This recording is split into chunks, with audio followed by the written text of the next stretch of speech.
The last couple of these are going to be much quicker because I talked a lot about the processes that you try and the creative way you try and build actions in the last video. But this is grouping for pattern, and I'm just going to go through it in very simple terms because it's not ideal because it can obscure the timing.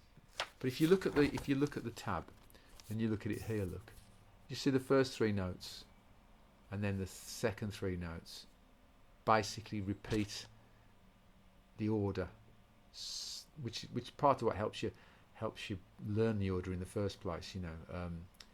That repetition. Then you've got this extra note at the end. You've got the extra note there at the end, which is a tag on. So this will be a three-step, three phrases, I suppose. So you end up and you get the same action because we did that action. We've just got these three notes now, and you just learn to.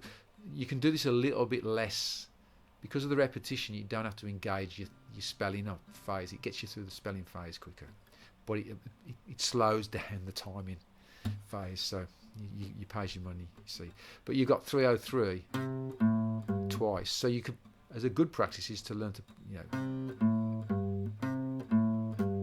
It's like Figaro.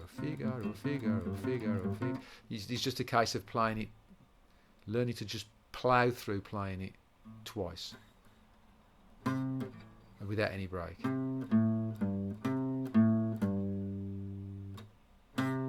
Because that's the pattern. So that's again. Can you see that requires some physical intervention and into turning that into a physical action. And then it just ends on that open A string. So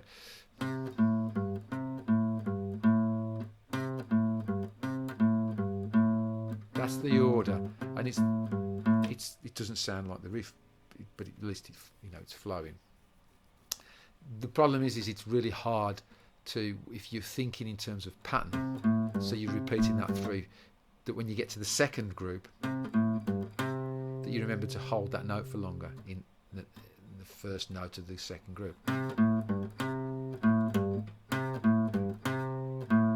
I could do it as a structured exercise in the class because I can take you through intermediate steps, but it's really tricky for you to work that one out for yourself. But I'm saying that, but you might prefer that way, to do it that way. Every way is going to be a slog, so that's grouping for pattern. It's still, and you've still got to take each pattern and then bolt it together. So you got, and then tag the last note in.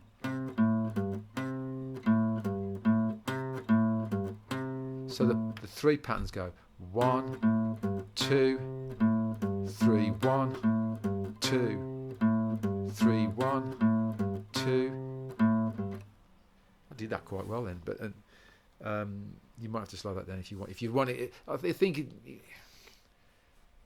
if you want to do that, you want to slow it down to the point where you can follow what I was just saying and playing.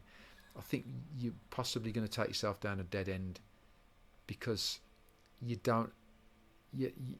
most of this video is about trying to get your body to recognise when it's on the right track, not your thought processes passing that information onto your body. Your body knows and passes it to your thought processes, not the other way around. So you don't have to cognitively follow every single thing that's happening. Unless you're happy to extend the process by about fourfold. Anyway. The end of every video, you can stop well before the end. If you need to watch it more than once. This will be the last one. Grouping by direction.